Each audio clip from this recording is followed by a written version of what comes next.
Hello and welcome along to the Where's My KitBag podcast here, hosted to you by the three lovely media technicians of the Media and Film Studies department here at the Sixth Form College Drama with myself, James. Me, Will. And me, Steve. So, another week dawns. We've got the same old usual features as per usual. Hopefully you've watched my video that I put up and seen my ugly face. Yeah. Oh, rip. Quick burn at the start of the podcast. Quick burn, self-burn, my ugly mug. But here to talk about more TechNet videos that we have coming up and on the way, it's Mr. Steve.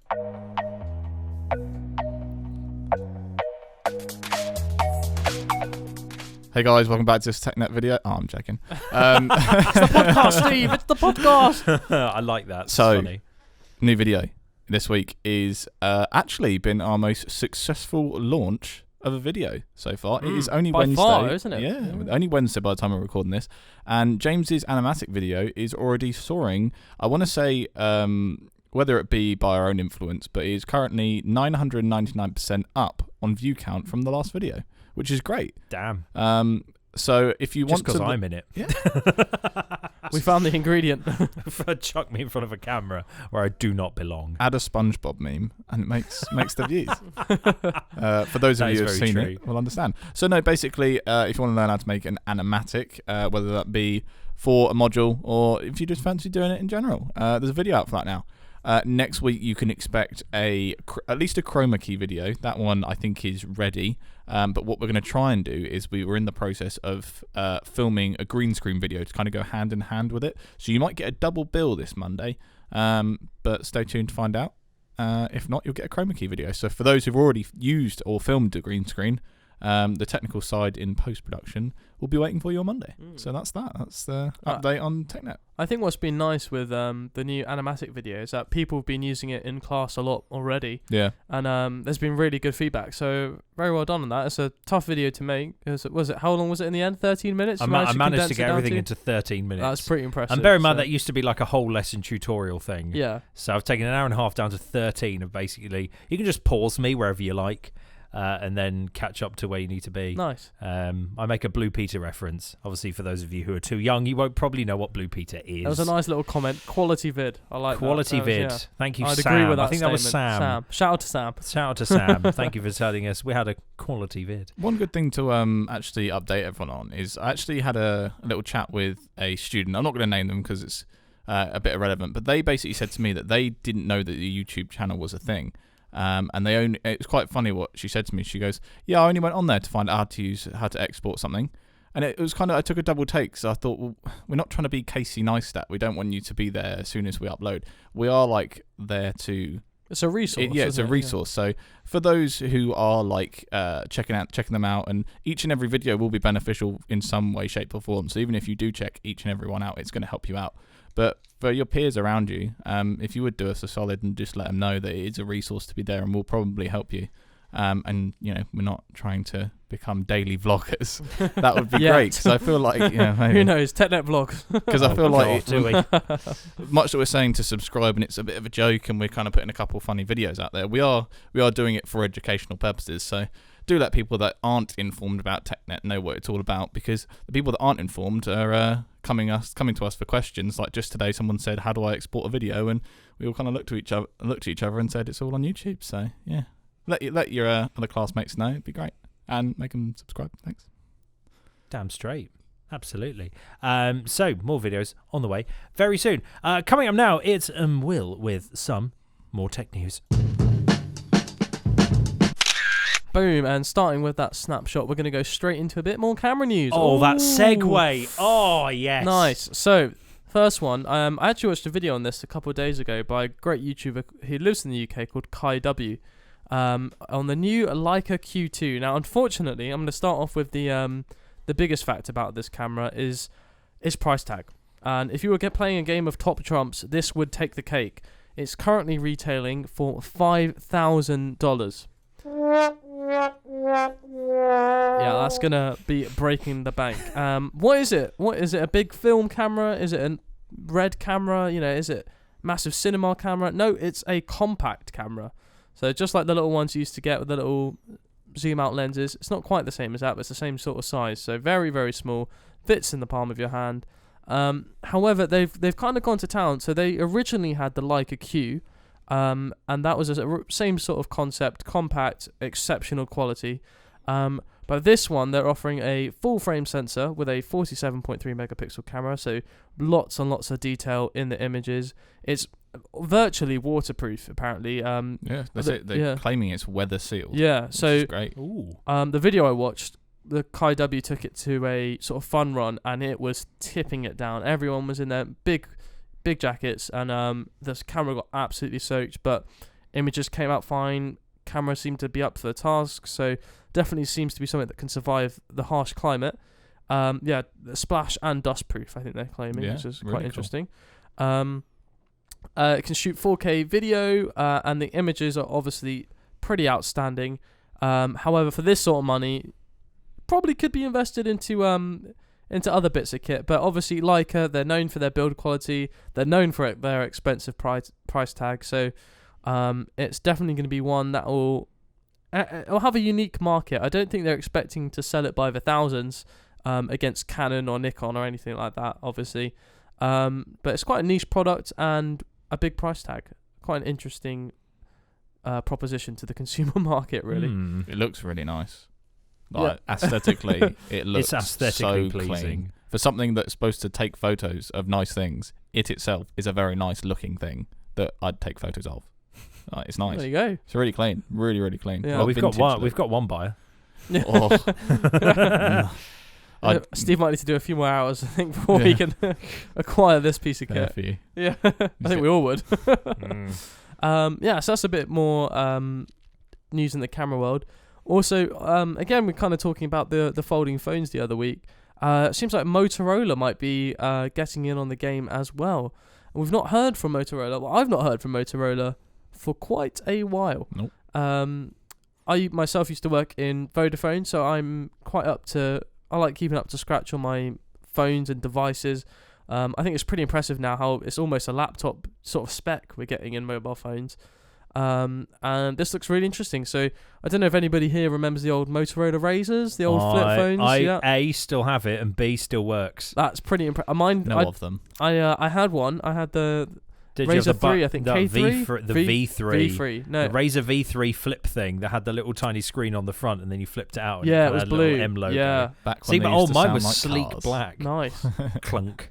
I tell you what, though, texting on that thing was a bane of my life. Oh, it had like the flat keyboard, didn't it? Yes, Oh, it had yeah, a I flat remember, keyboard, and you couldn't tell if the button actually pressed or not for quite something. You're like, is that a Z? No. I don't know if any of you did it. No, I remember probably, I think it might have been start of secondary school. We'd literally be exchanging ringtones. There was some classic days. ones. Yeah, I remember getting the Mission Impossible theme tune from one of my mates who'd somehow sourced it from some funny website. Oh no! Yeah. Oh god! And it was amazing. I set it to everything. Set it to my text tone. Set it to my ringtone. I was living. What was it? Just the da at the end, or was it the was whole the whole theme? It was the whole thing. So when you get one little text just saying yes, it was just dun. And there's me. Dun, I dun. just snap into Tom Cruise mode. So crawling on the ceilings, rappelling down buildings. I would love to see young Will Devereaux hear this sound and then just run to the nearest wall and then like try and spider up it. It was that one, and my dad had one he absolutely loved, which was the Nokia ringtone, but it explodes at the end. Nice. The classic. Yeah, that was a good one. You got a few funny looks in shops a couple times when it happened. People were a bit concerned, but it was a good laugh. So yeah, that was a bit of nice reminiscing when I heard the word Motorola. But yeah, they seem to be going against the trend at the moment, and they're looking to make a phone that has a smaller form factor that folds out into the same sort of size phones we have at the moment, rather than taking a phone we have currently and then doubling it the size into a tablet. Which I think is a pretty good application for the whole folding screen malarkey. I'd quite like a smaller footprint in my pocket for a phone. Don't know about you guys. I'm the same. But I like how big my phone is when I'm using it in my hand. But at the same time, it's so annoying in my pocket because I have a S9 Plus. So it's quite a big one. Oh, that's a hefty phone. I mean, it's what you've noticed over the years is phones started out humongous, with obviously its own separate battery pack. We're going like, the 80s. The car battery pack. The car battery to power like, a corded handset. Yeah. So you went from that, and then over time, phones got very, very, very small, and then people went, oh, big, humongous, to like, the Nokia like Z9, which is basically a tablet and can barely fit in a normal pocket, like a full on like 11 inch phone. And now are we kind of going back down the other way? Are we now going back to, I want smaller things? Make it a nice little arc going up and down. I don't think consumers really know what they want. No, unless it's thrust in front of them. They'll be like, I like this. Loads of people, when I worked in Vodafone, it's like, can it phone? Can it text? They're like, yes. Yeah. And they're like, cool, I'll have it, I think cameras are really important on phones. I think that's justifiably researched into and developed, to be honest, because... we like taking cameras places, but I doubt we take it everywhere, do we? So having a good phone. Yeah, I only really take my camera out when I'm going somewhere like where I can get good shots, and I'm going there like where the photography element is like either the main reason I'm there or the second reason I'm there. We wouldn't shoot professionally on it. Though there is a pro mode on some now, and some photos that people are taking on their phones are quite impressive. I think it's got quite a learning curve though. I've noticed just from knowing all the settings on a camera and then going on the pro mode. I'm like, I don't really know what I'm doing. Yeah. Why are they all in daft places? Yeah, like I've got to touch the screen, but then it's like a slider system, and I'm like, what do I do? Yeah, it's a bit all over the place. The one thing with phone images is how heavily processed they are. Oh yeah. So because obviously the sensor inside them is tiny. Yep. Compared to the stuff you use for like big cameras. Actual photography. Exactly. Yeah. So things like the Google Pixel, renowned for its camera, the amount of image processing they go through on that phone is unimaginable. It's crazy, but the end result, as long as that looks good, who cares? True. So yep, to the untrained eye, isn't it? Yeah, exactly. So interesting. I think it's gonna be really interesting to see how folding technology for the screens anyway implements in. I don't know. Will it come out into desktop PCs and later? I don't know how. Yes, I'm just going to fold my desktop up and then take it traveling. Well, it could be a laptop, couldn't it? You're talking like the same power in a phone or a mobile device that like a computer or a laptop has in that size, or who knows? You could have a laptop that you fold out, and then you have two or three other screens that you could fold out of that single one. You have a ultra wide monitor. I mean, in regards to power in small items, even though it's a very interesting sidetrack, that was kind of surrounded a lot of our week is the Switch. Yeah. In regards to how impressive that is in such a small package. So it's interesting to see what happens in like 10 years of could you play something of Switch graphic caliber on your phone? Quite possibly. It's interesting. I think then the only problem then is battery life. Yeah. That's literally like kind of the judge, I think, for most of this kind of stuff. It just falls down to how much charge can you actually fit in there. No, it's very true. And then Steve had a little update on the I think it was in last week's episode, wasn't it? When we were talking about the streaming services for gaming, that sort of like Netflix take on it. Was it Nvidia you were saying? So, had a bit of a update? Two from what I found. Bear in mind, these articles came out 2 or 3 days ago. So these things, for those of you who are really into your gaming, will have heard of these things before. So an update, as you said, Will, Nvidia have started a beta called Nvidia's GeForce Now, which is a streaming concept. There's a catalog of games on there that you can stream. And as of the 19th of March, Google, at a conference that I'm not aware of, I didn't make a note of it, I do apologize, but they are announcing what they've codenamed Project Yeti, which we can only assume to be their cloud. Well, it is their cloud service of streaming. And it's interesting because when all these companies, like we do with cameras, when we talked about mirrorless, they're all kind of coming together to kind of compete. And it's interesting to see what they kind of come out with. However, all of these brands, whether it be Xbox, they're already doing it, PlayStation Now, Nvidia, Google, etc., they're all battling the same thing, which is latency. So I've got quite a long quote here, which I'll read you, but it does make good sense.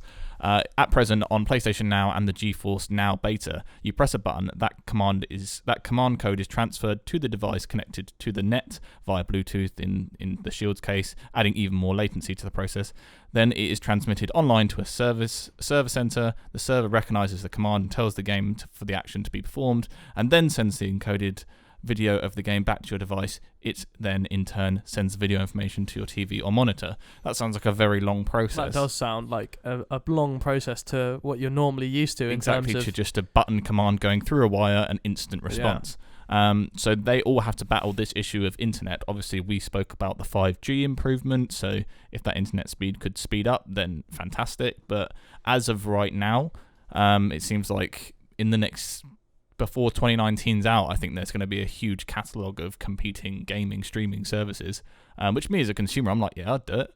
Like, I pay for Netflix, I pay for Spotify, which is subscriptions to unlimited content of video and music. We're already used to it, aren't we? Yeah. I'm used to it. I'm more than up for it, because then I feel like I don't want to go, oh, do I want to spend £60 on this game? I'm not sure. Oh, I'll give it a go. It's under my subscription service, so I'm up for it. But now is the issue of latency. So, do you think the quality of games might decline?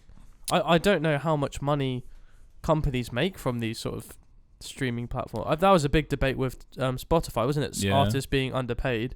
Then you saw things like that Tidal platform try and be released to like encourage the artists to be paid more, but I'm pretty sure that went under fairly quickly. You could see like artists are paid with plays and playtime that game companies could get play like downloads and playtime, and then they earn money off DLC, etc. Who really knows? I think the biggest issue that I think I might stumble across is at the moment I'm not at the moment, but at the start of this academic year I was an Origin Access Premier member.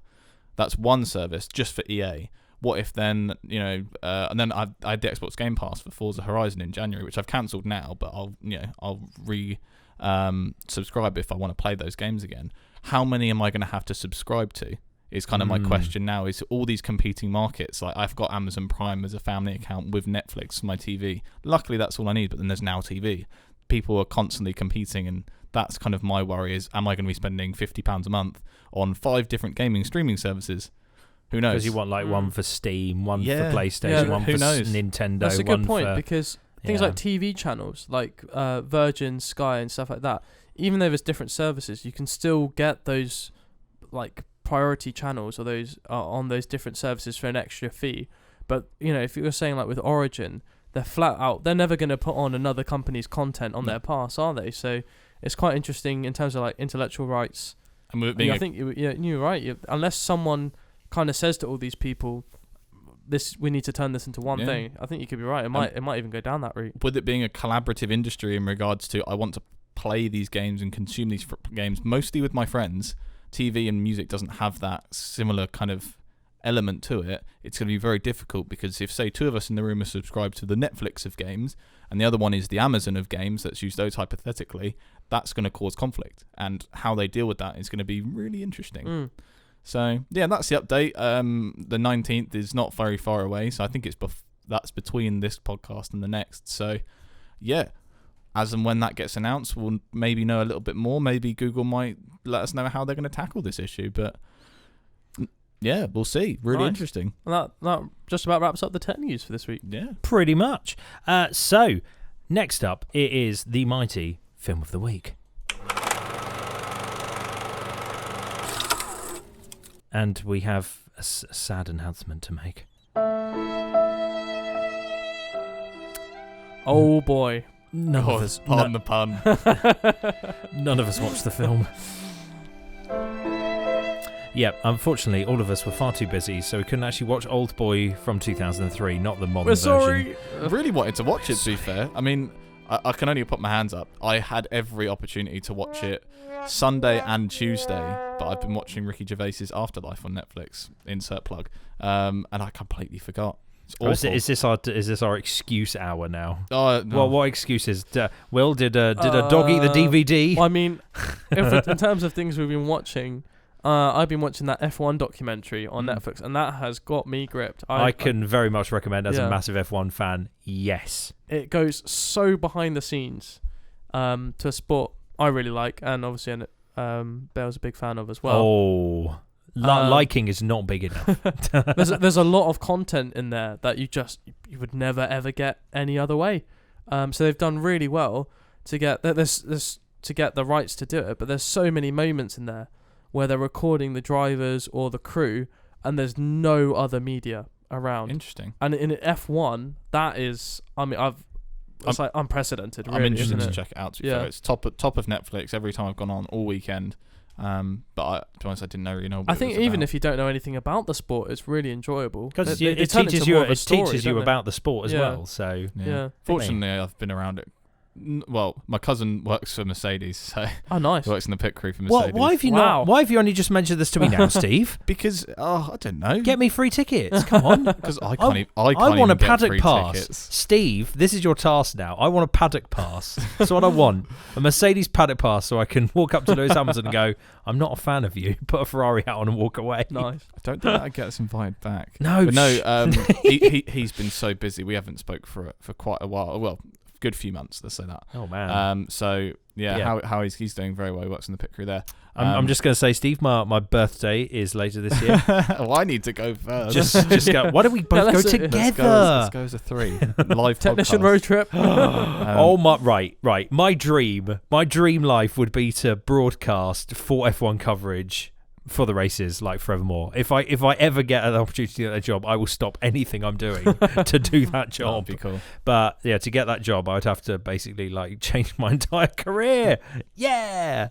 But hey, no, I love F1. If I could shoehorn an F1 section in this podcast, I happily will. Yeah, we kind of got a bit sidetracked there. Yeah. We failed. We failed on Anyway, our boy. films. I would definitely have watched it for next week. 100%. Likewise. Yeah, just completely. I'll do my best. I'm itching to talk about it because I've heard very good things. So. Ooh. So instead, we're going back to the old-fashioned method of picking on one of us to watch a film. Only because there was. You a also want to teacher- watch this. I do want to see this film, but there is next week. We'll have another teacher who did come and speak to me last week and said, "Can I recommend?" But we didn't catch him before the end of today, so we've gone with a different film. Okay. But he has requested some media for us to consume. Oh, not going to tell you who it is yet. Oh, we'll find out But more I've next said- week. But I've said he, so narrows it down. The tension is palatable. Yeah. So, me and Will have both seen this film. It's good. It's brilliant. It's very to good. be honest. I'm disappointed that I haven't. I'm actually I'm surprised disappointed you in haven't. myself that I haven't, which is why I'm like, yeah, cool. Get it on Going the back to that podcast. old space theme, aren't we? We love a bit of space here. And the film that we are setting Mr. Steve to watch is The Martian, featuring Mr. Matt Damon. So can I give my reasons as why I haven't seen it? I've Yes. told you both. Oh, why. yeah. Yes. So I'm going to go out on a limb and say my favourite film of all time is Interstellar. Oh, I he's loved locked that it in. film. Of all time? Of all time. Oh, yeah. wow. Absolutely loved it. Because I think the reason I've kind of settled to that is in the last few years, when we go, what's your favourite film? For some reason, it just pushes through all the catalogue and comes out first, and my mouth just goes Interstellar. I'm like, why? I don't know. Really, really enjoyed it. But Matt Damon, again, I'm not going to spoil it for those who haven't seen it. Matt Damon is in Interstellar. That is correct. And Interstellar came out 2 years before The Martian. Am I right in saying that? There's a 2 was year prior, gap. yeah. It was prior. Interstellar was 2013? I want to say 2014. Oh, I'm going to Google Let's this. find out. Carry on, Anyway, and a film about Matt Damon in a similar setting than his character in Interstellar just really threw me off. Steve. Oh, it's 2014. Hey. Oh.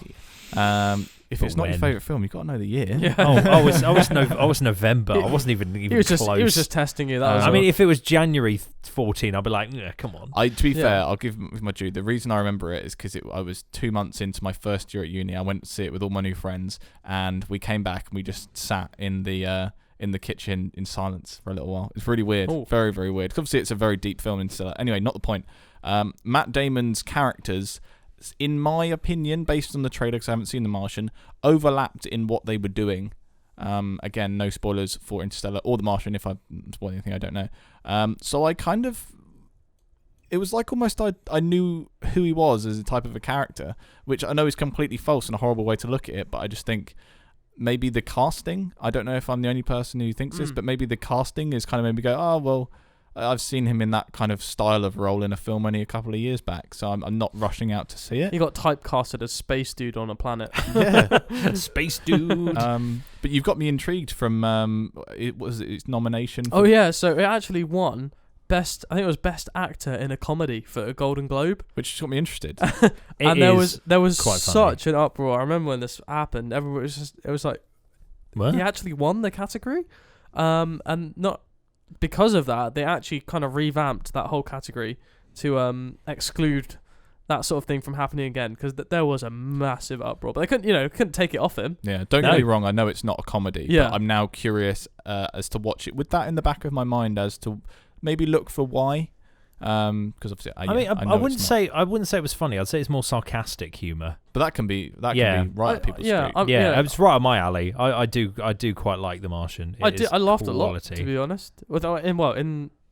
I can't really say anything yet. We'll talk about it more. Yeah. I mean, the spoiler alert is primed. Well, we can't spoiler alert if Steve hasn't seen it. Oh, that's true. That's very true. Do let listeners comment on the YouTube video, because that's the best place to let us know if you've had a similar kind of experience like I've had with Interstellar and The Martian, of a typecast actor kind of throwing you off interest in the film because you feel like you've consumed that style of media before. So I don't know if I'm the only one or I'm being naive. I get it a lot more with TV shows. Okay. Obviously, because you see TV show actors appear everywhere, especially BBC, like dramas and things. You see a lot of the same actors appear, and it does take away from the immersion a little bit, I think, personally. I remember watching Stranger Things, like the season 1 first time, and the fact that I knew very little of the cast, I think that's what helped me That's a good point. bond with it so much. Yep. And obviously those kids, they didn't, as far as I was aware, that was their first, big gig. But say 2 years from now, you exactly. see any and of them in anything else. That's it, and you'll just think,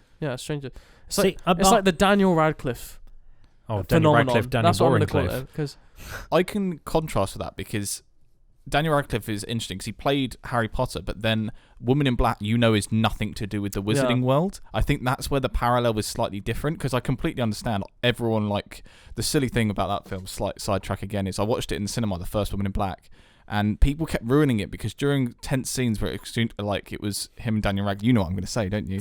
People would shout, use a spell or something like that, get him Harry. And use the Force, Luke. It was funny, but at the same time, the first Woman in Black was actually a really strong film. Yeah, it's a very, very totally strong detracts from the narrative and everything about it. But it reinforces Bill's point. Me personally, I think because the genres were so different, okay, I can see the difference, Expelliarmus. But evidently not with other people in the screen. So I think that point's really valid. It was funny. Being an actor must be hard. Yeah. I mean, I get this a lot when seeing, obviously, a TV actor in then a film. I just can't unsee them from that TV role if they've been in a long-standing series. The most recent example I had of this was Overlord, where the character Chase, because I had to look it up who his character was, is also a character called Fitz in Marvel's Agents of S.H.I.E.L.D. I remember you saying about that. And obviously, I've seen him in Agents of S.H.I.E.L.D. now for however many seasons it's been on, because I like watching rubbish. And all I know is wherever I see him, I'm like, that's Fitz. Why isn't he awkward? Why isn't he awkward? Yeah. It's Fitz that. Stop it. You shouldn't have a gun. You're not allowed. I think you even said it in the cinema, didn't you? Yeah, I did. I was just like, oh, it's Fitz. I recognise him. Yeah. That's Fitz.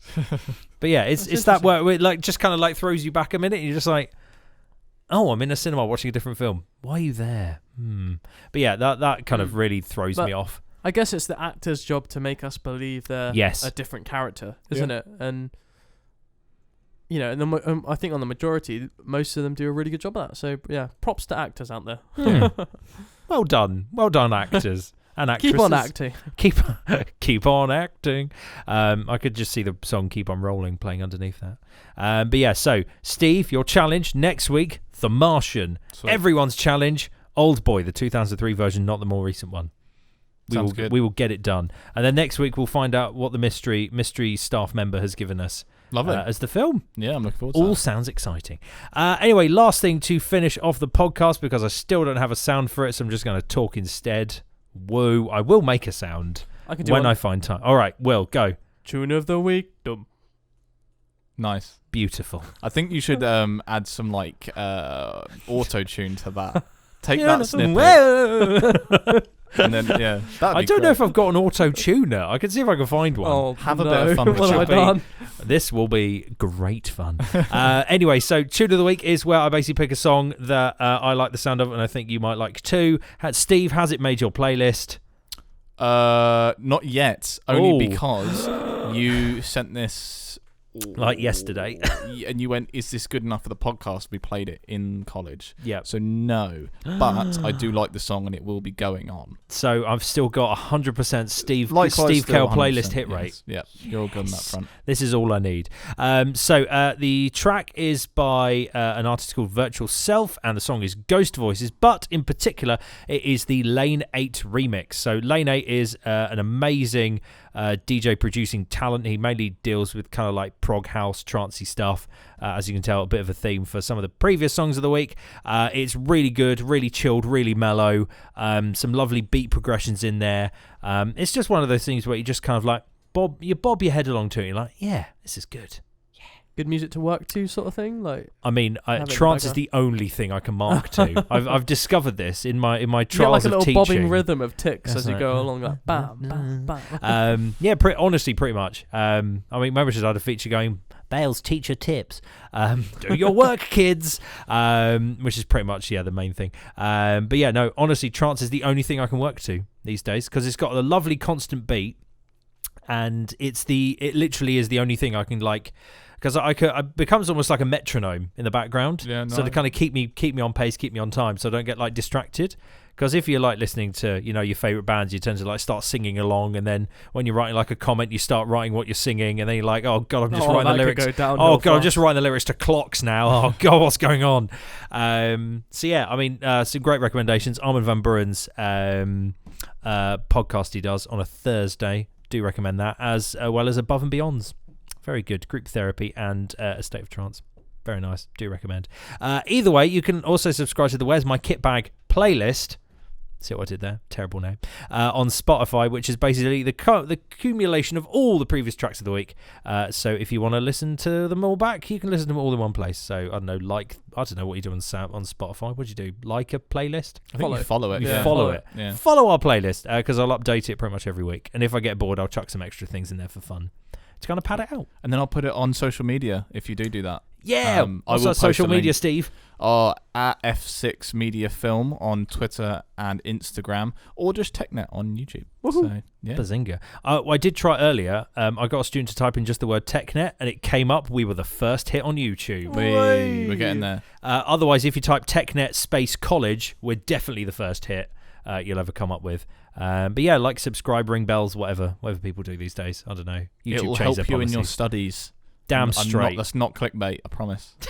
It's not clickbait. There's the title of the podcast. It's not clickbait. That is fantastic. Anyway, this has been the Where's My KitBag podcast featuring myself, James. Me, Will. And I'm Steve. And we will see you next week. Thanks for listening to the Where's My KitBag podcast. Please feel free to drop us a comment about anything you want us to cover in the section below, or hit us up on Instagram, Twitter at F6 Media Film.